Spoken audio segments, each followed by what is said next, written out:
and welcome to another episode of Rich in Femininity. Today we're going to be talking about the adult industry. And before I get into it, I do want to point out that I know that I am not no angel and I am not perfect and that I am not here to shame the individuals. I am more so frustrated with the fact that this entire industry is so normalized, and I definitely blame society and especially social media. So I've seen a lot of podcasts ask these types of women how much money do they make. I will never care what is their answer because I know that there is definitely a woman in business that is making the same, more or less, with her clothes on. People in the adult entertainment industry are driven by money. Business owners are driven by passion, and the byproduct of pursuing your passions and your dreams is to make money. So there's a huge difference. To each their own what they want to do. I just find it very weird when they go on the internet and create content to motivate other people to join. Or maybe they don't even know that that is exactly what they're doing, is influencing people in the wrong way. There are teenagers on the internet that can come across these videos. There's also women that are really broken that can also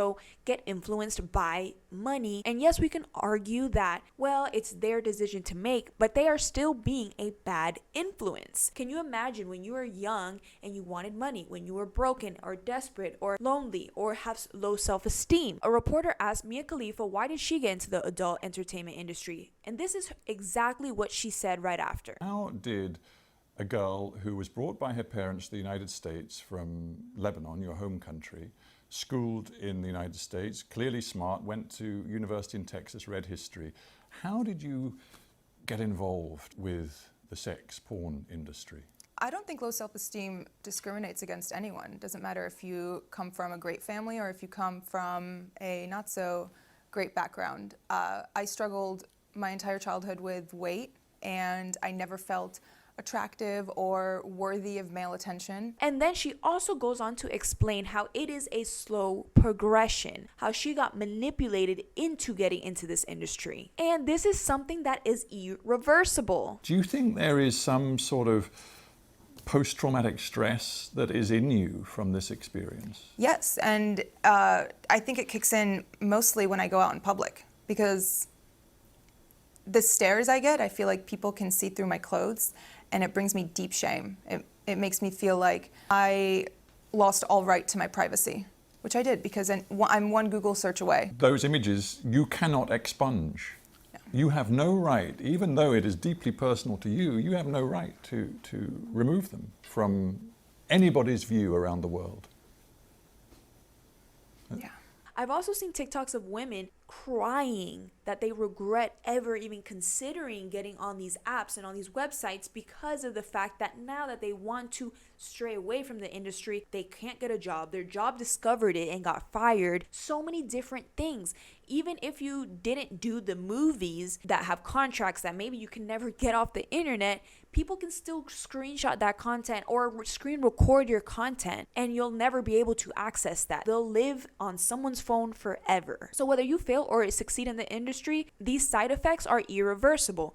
Versus if you fail in business, you just start another one. It's that simple. So them getting on the internet talking about how much money they make, with or without an incentive, it's weird. If they do have an incentive, then they're just trying to pimp women out.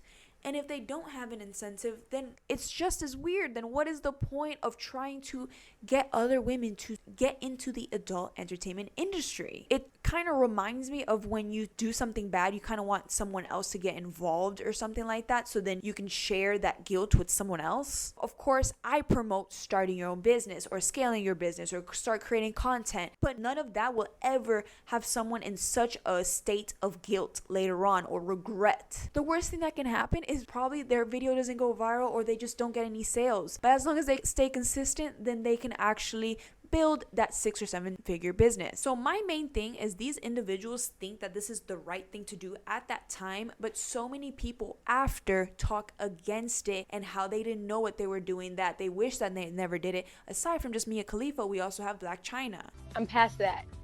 It's like one of those things, I did what I needed to do at that moment because of the circumstances that I was in.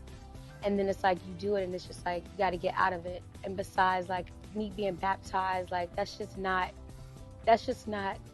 what God would want me to do.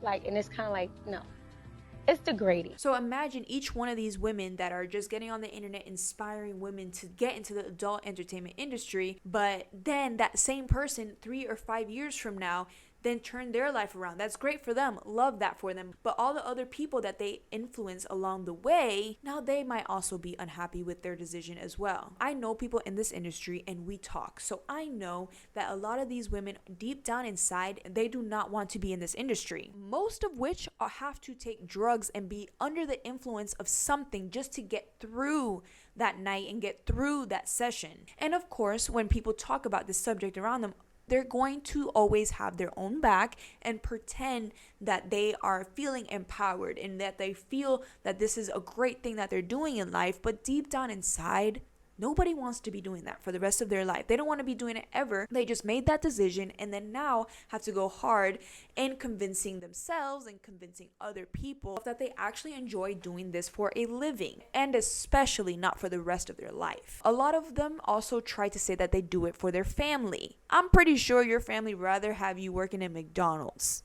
than being in this industry. The reason why they still choose this industry is because of money.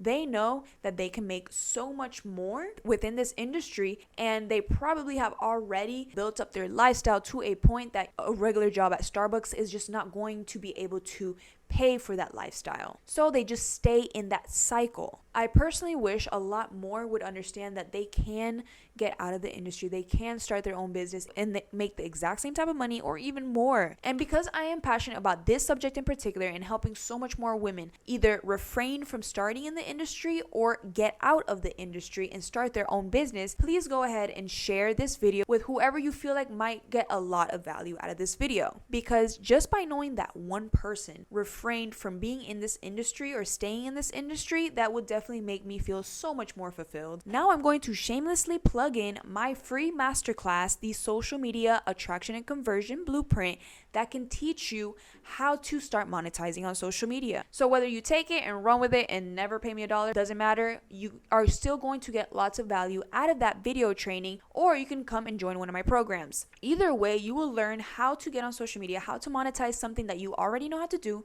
an existing passion or career, and then you just package that up, that knowledge up into a program and offer a digital product and be able to grow an audience and monetize that audience. I hope you got lots of value out of this video. And again, please like, share, and comment below. And if you're listening on audio, then please rate 5 stars. See you next time. Bye.